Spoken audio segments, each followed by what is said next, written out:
Colleague in the room, Willis, try to use time rationally. You come here. Just one line here, another line up. Just from there. From there, you got so far. Try to keep 1 meter.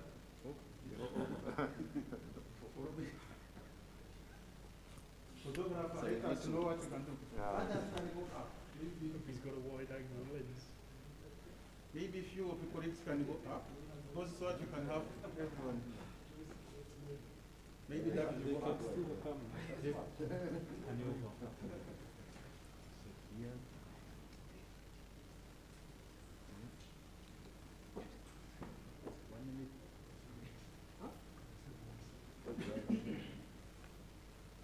Jonas, do you need to keep for the photo? This is the COVID period. Okay. I thought for just a few seconds you for photo. Okay, photographer, tell us if you are ready, if you are done.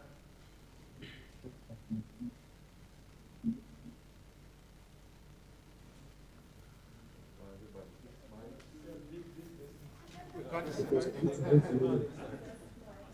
You are done. Okay, thank you very much. Thank you.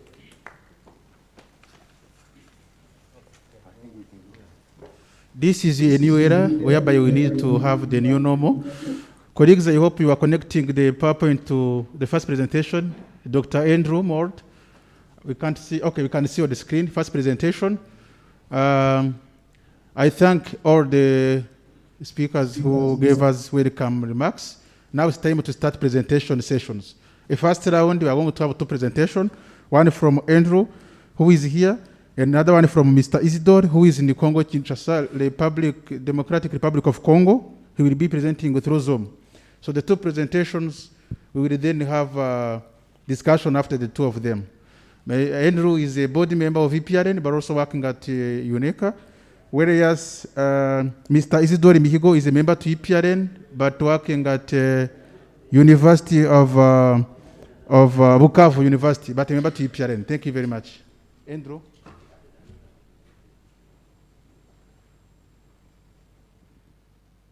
Good morning, ladies and gentlemen.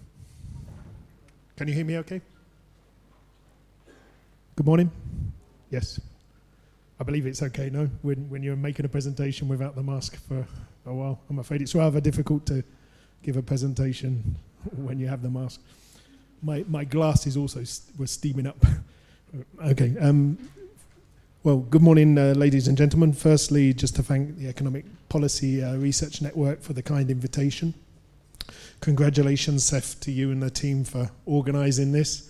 It's very complicated, isn't it, to organise these kind of events at the best of times, but particularly when you have a pandemic and a visit from a foreign president on the same morning. So congratulations on that.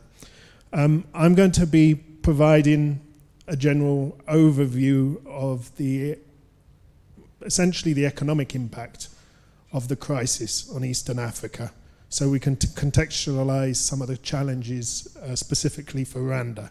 I will also touch, of course, on some of the social issues which have also arisen, but the focus will mostly be on economics. We produced a report back in November for our annual meeting, which tried to capture the main elements of the economic impact on the region. But we found that very quickly, that new data was coming in, and our perceptions initially very much changed. And now we have data for the whole of 2020 for quite a lot of countries in the region now. So my presentation is going to be based on that, and I'm going to be showing you some high frequency data as well, which gives you a very good idea about economic recovery in the region as well. There's a lot of tables and charts, okay? So bear with me, please, as I go through the presentation. So firstly, broadly, the economic impact. Now, for the African continent, this crisis represents a serious setback. It's the first time in 27 years that the continent has experienced a recession, negative GDP growth, after 2 decades of really strong economic performance across the continent, and particularly in Eastern Africa, and led by countries such as Rwanda. So that's the first point.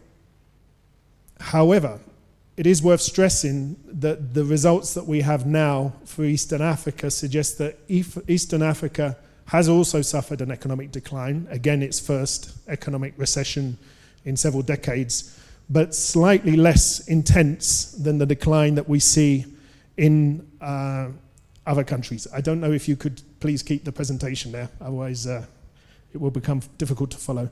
So we see that the estimate for Eastern Africa performance is a contraction of 0.7%, vis-a-vis a contraction of the African continent of minus 3.4%, and globally minus 4.3%. Now actually that's quite a good performance when you compare it to some of the high income economies. So we have economies in Europe, for example, with contractions above 10%. So actually collectively the region's not doing too badly. And I'd like to just point out why that relative resilience seems to be the case. I actually think some of the characteristics of the region, which are normally count against it in terms of the level of development, actually have gone in its favor during this pandemic. The first is the fact that there's a lack of structural change and our economies are still quite heavily dependent on agriculture. And in a normal state of affairs, that's not what you want to see. To have a more dynamic economy, you need to move into manufacturing and high value-added services. But during the time of a pandemic, of course, agriculture actually hasn't contracted in the way of high value-added services or manufacturing industries. So that's given the region a degree of resilience. It accounts on average for about 30% of the GDP of regional economies, whereas the global average is only about 4% for agriculture. So that's the first point. The second point is actually we often lament the lack of integration into global markets and global value chains. But actually, of course, when you have a crisis which impacts quite heavily on international trade, it suddenly becomes an advantage not to be so linked with those global value chains. So that's the second point. My second main point, however, is low level of urbanization. Now, Eastern Africa is urbanizing very quickly, but the actual level of urbanization is still low by global standards. And during a time of a pandemic, that is also an advantage because we've seen that urban centers have been hit much more hard than rural parts of the economy. So that's another intrinsic advantage for the region. The demographics are also very, very different, as you are aware. This pandemic has particularly impacted on elderly people. Younger people have much lower rates of illness and mortality from COVID-19. One calculation done early on in the crisis actually suggested in the case of Uganda, for example, given that around 50% of its population was under 20 years old, all things being equal, it would suffer 1/10 of the fatalities of a country like Italy, which has a much more elderly population. So that's worked in the region's favor as well, the demographics, a youthful population.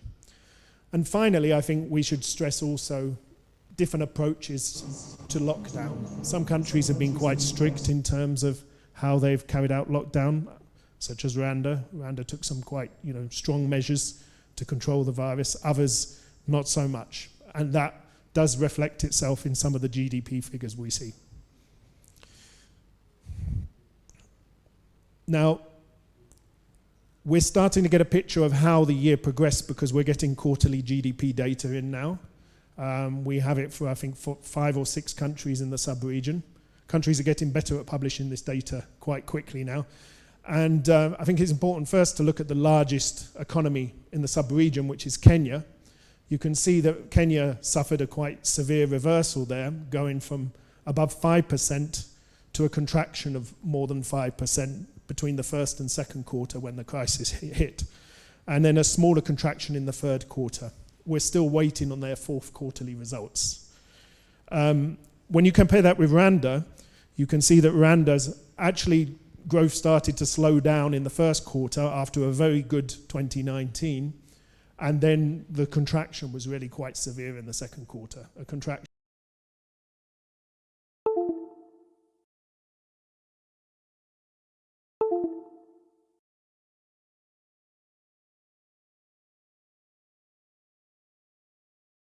I think that reflects partly the geography of Rwanda, being a landlocked country compared to Kenya.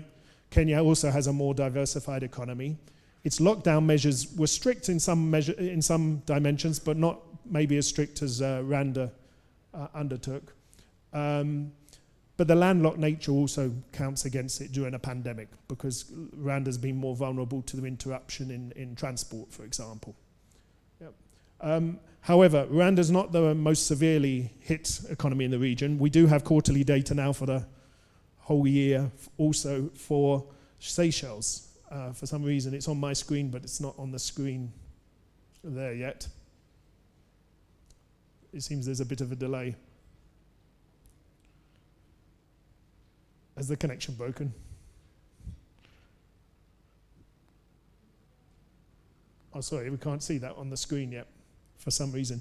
Seychelles has actually gone from a growth of about 4.6 in the first quarter of the year to a contraction of over 18% in the second quarter. And then another contraction of 14% and 15% in the other quarters. Clearly, highly dependent on tourism, it was very strongly impacted. So some economies have been certainly more vulnerable depending on the structure of their economies.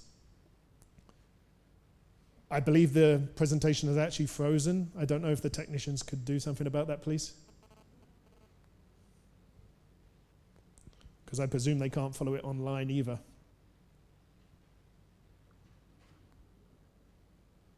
I've moved slides, so.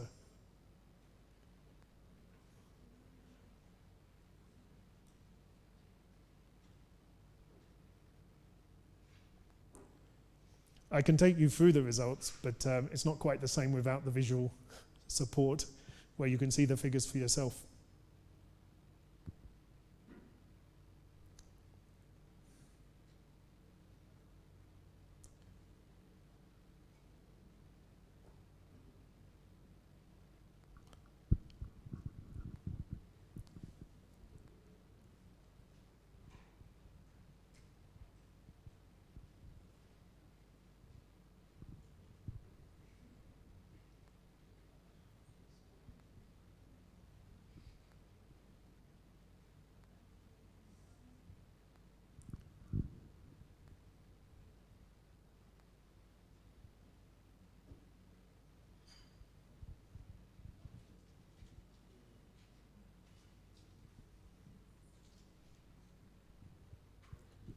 Shall I just close the presentation down and then open it again? Might that help?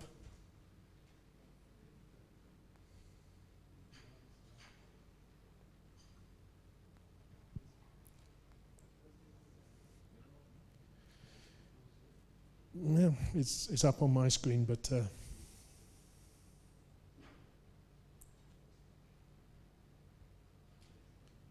I think they need to reboot something. Let me just disconnect and reconnect this.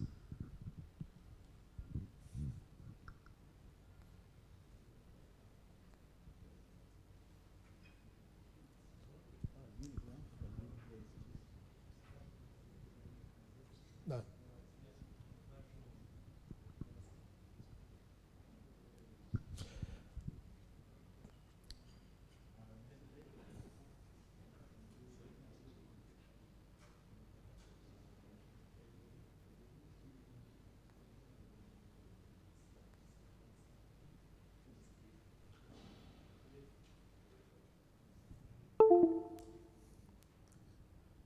Yes, I believe they're rebooting.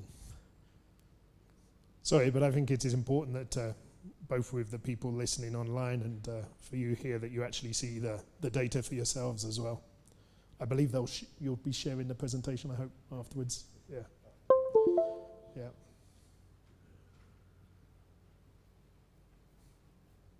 This is one of the tasks of economists, isn't it? To make sense of a lot of data and numbers, you know, so we cherish our our analysis of data because we spend quite a lot of time on trying to, you know, work out what the story, the narrative is behind that. That's exactly the same slide that it was before. It's not what I have on the screen. So your system's not working, I'm afraid, at all.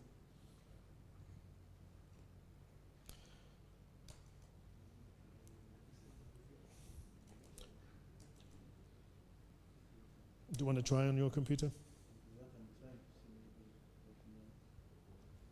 But it's their screen, I think. I was wondering, can't we have this project to this screen inside here? Can we have another computer to mine to share online with the online community? I don't know, yes, maybe. You have the presentation?